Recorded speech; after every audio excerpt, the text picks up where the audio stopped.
How you doing today? Hey, doing well. What you thinking?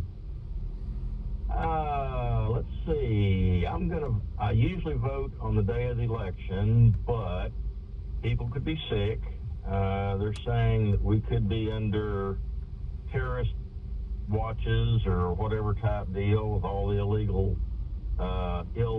immigrants, invaders or whatever. And we don't know what the election day is going to hold, if there'll be riots, if there'll be armed people dissuading Republican voters, letting in Democrat voters. But, if you're a Republican, go away. But we don't know. I mean, it could be a wild thing for sure. But so I'm going to vote early because I could be sick. And I don't want to miss this election. It's so important. And for anyone that thinks that's out there and thinks we shouldn't vote, we have a cheap freedom. This generation hadn't had to fight for the freedoms that we enjoy. So many great parents and grandparents and great-grandparents have fought and died and bled on many a foreign field so that we have the right or the privilege to either vote or not vote. But voting is if you're a Christian, you should get out and vote. That is your civic responsibility. Yeah. And for someone that says, I don't know, or they're too controversial or whatever, find out the issues.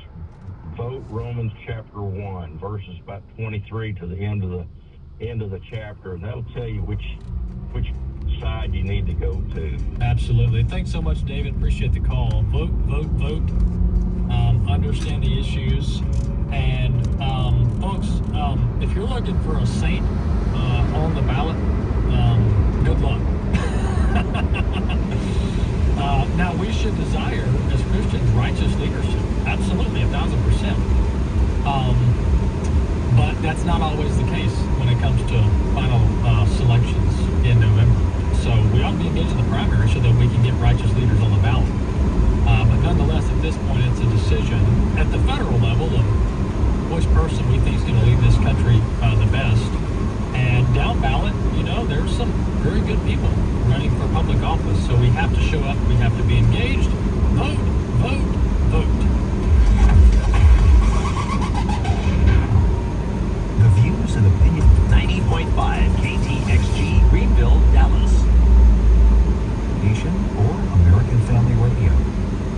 Faith, family, freedom. American Family Radio. Man, we have such a cultural war against God's ways. I really wish I could make a more positive impact. If that's you, you can. AFA President Tim Wildman invites you to join AFA Action Alerts. Sign up to receive 2 weekly emails with calls to action on foundational family, national, and Christian matters. Prayerfully sign up on the alerts page at afaaction.net. This is American Family Radio, a listener-supported ministry of the American Family Association.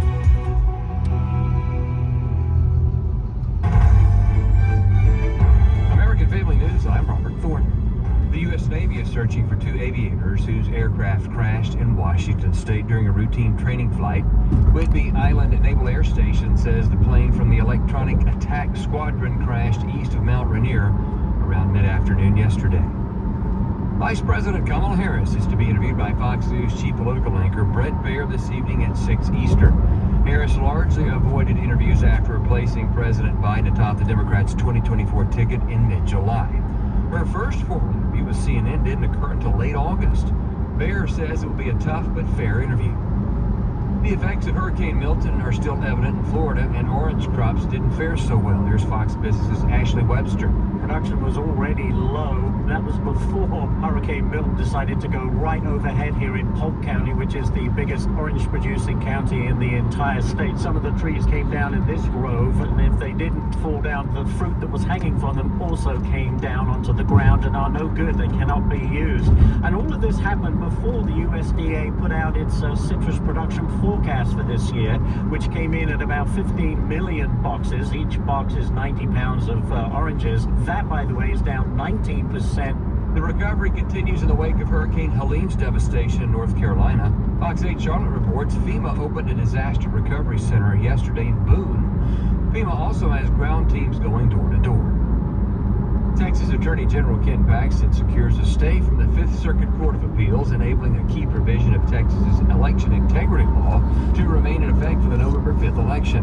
However, shortly before early voting was scheduled to start in Texas, a federal district court ruled that such provisions violate the First and 14th Amendments. Attorney General Paxton immediately appealed the ruling and obtained a temporary stay from the Fifth Circuit on October 4th. He has now secured a full stay pending appeal from the Fifth Circuit. Despite the left and media's downplaying of the southern border crisis, it has affected communities throughout the country. The Tren de Aragua gang is one of the more recent examples. Fox reports a confirmed gang member of the group has been arrested for allegedly recruiting students from 2 Houston middle schools to become gang members. Andy Biggs, U.S. Representative from Arizona, joined Washington Watch. So, I mean, think about it. There's probably not a day that goes by that you're not seeing a murder, multiple rapes, etc.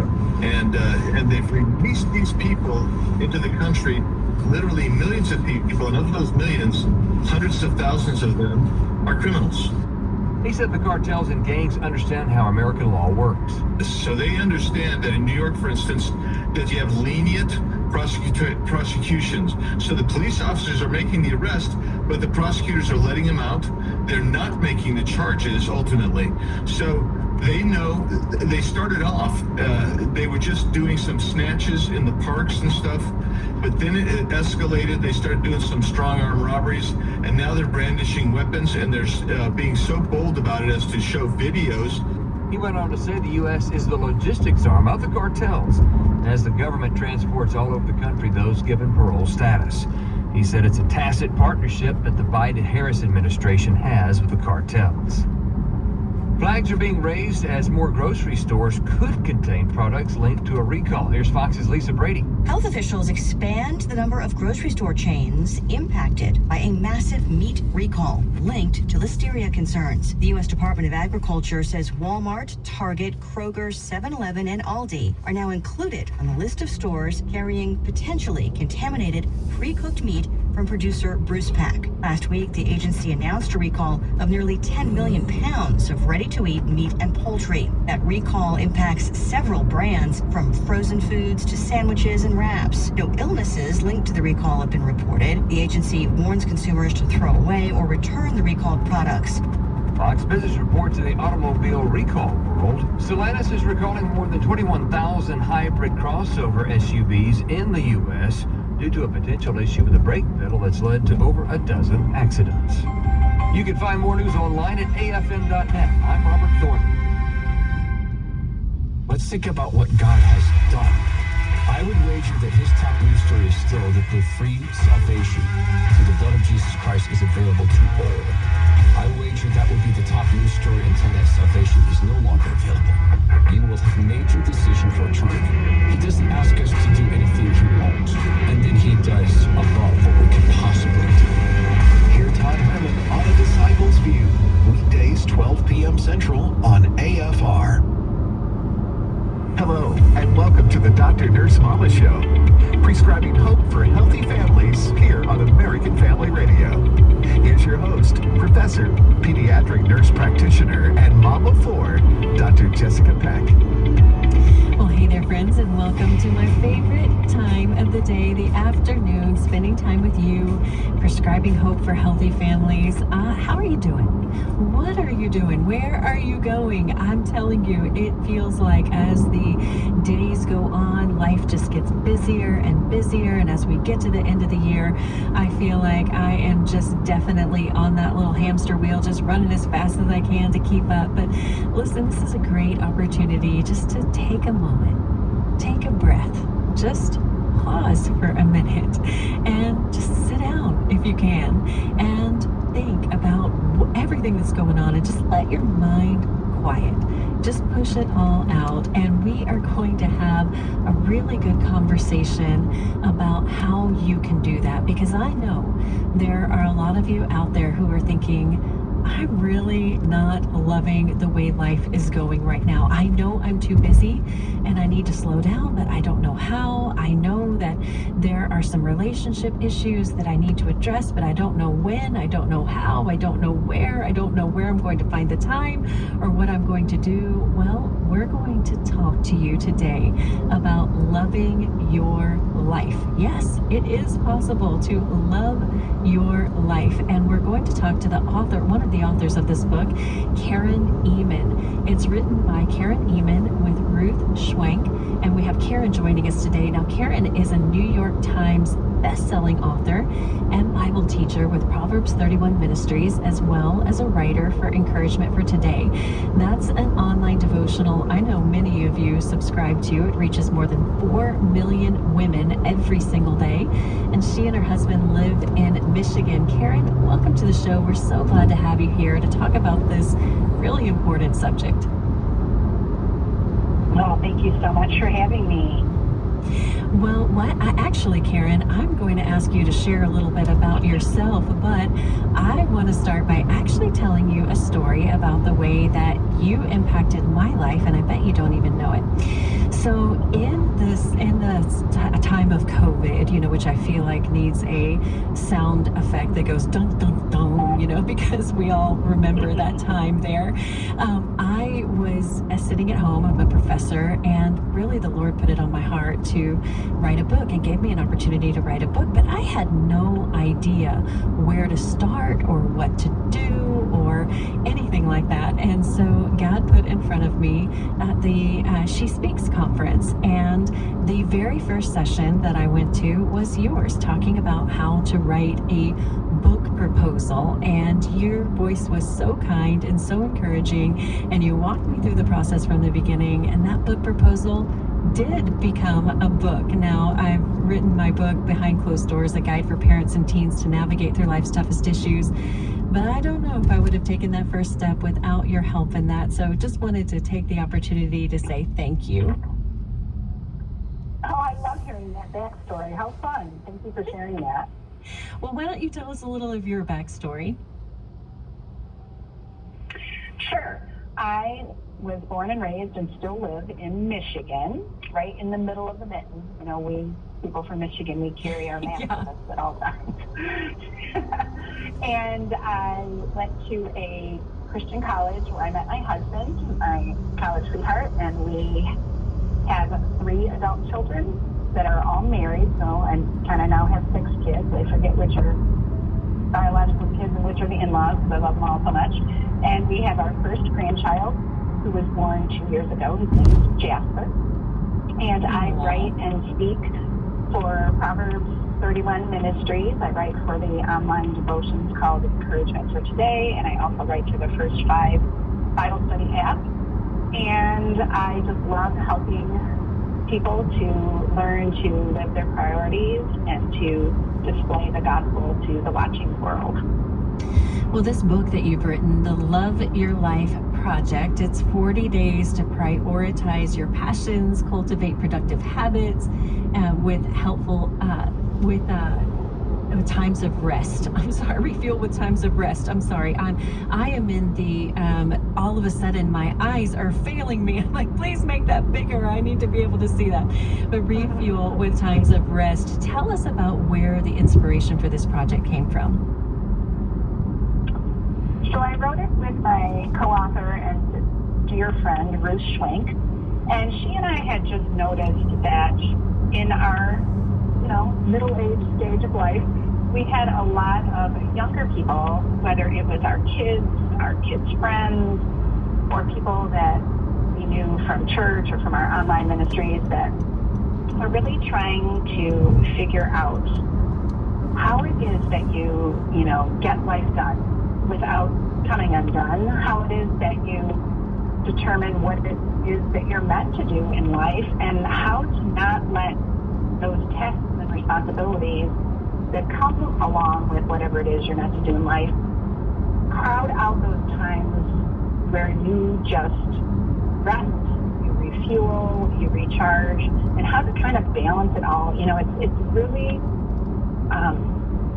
a balancing act that both of us my co-author and me, have done over our adult life of balancing those relationships with your responsibilities, prioritizing your people but not neglecting your projects, and sometimes prioritizing your projects without neglecting your people. It's just kind of a delicate balancing act. It's a tension that has to be managed, that tension between those things. And so we had been experiencing that, for a couple decades in our own lives and finding out what worked and what didn't. And we just noticed that there were people coming to us asking advice, like, how do you do this? How do you determine what your passions are, what you're meant to do? How do you pursue them without neglecting your family? And so we thought, maybe that would be a good thing to write a book about. And it's not just a regular trade book that you just read. It's more of a study guide that you experience. It's a 40-day challenge, so there's content every day to consume, but there's also a lot of journaling that goes on and answering of questions and writing out prayers. And we just really wanted people to take it home and make it their own so that they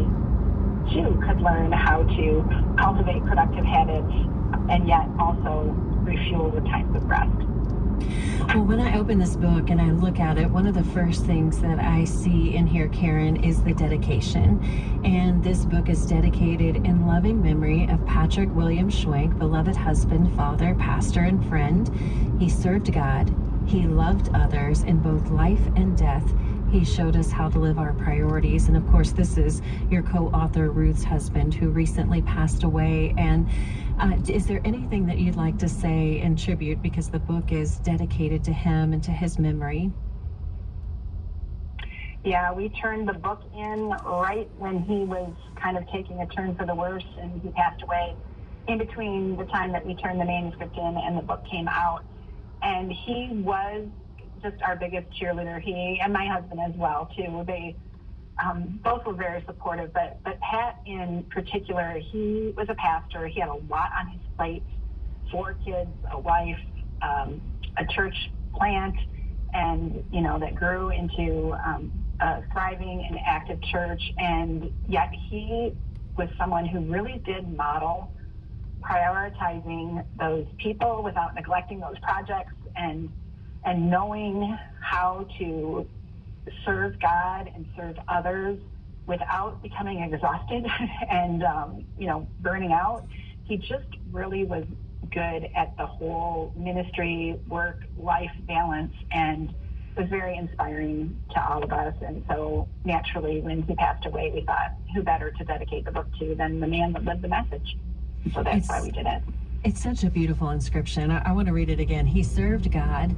He loved others in both life and death. He showed us how to live our priorities. I don't think there's any family person on earth who wouldn't want that in their remembrance. That's the legacy that he left. And of course, I've been following the release of this book on social media, and it's not lost on me, Karen, that it must be very difficult to write a book called Love Your Life when you're watching your husband lose his own. And I know that you are all very close and very good friends, and I want our listeners to know that, because sometimes, Karen, I think that we hear these little pieces of advice and it just seems like, okay, we'll do this and then that, but this really encompasses and covers real aspects of life. We acknowledge that life is messy, life is painful, life doesn't go the way that we want it to go. Sometimes things happen to us that are unjust, and when we look at a world of social media where everybody's trying to curate their image and curate the image of the life that they're living, sometimes I think it really hurts us that are scrolling through, because even though we know that maybe our social media scroll is not an accurate projection of the life we're living, we somehow believe that everybody else's is. Like, oh, yours is, that's how your life is. And we think, oh, we get so discontent with the life that we're living. But in this Love Your Life project, you break it down into 4 sections to make it more manageable for us. So let's move through those. Let's talk about section 1 and determining your priorities, because that's really the first step, isn't it? Yeah, it is. And I was really challenged years ago by somebody who posed a question to me, and we actually posed this to the reader of this book. They asked me one day, does how you spend your time actually line up with what you say your priorities are?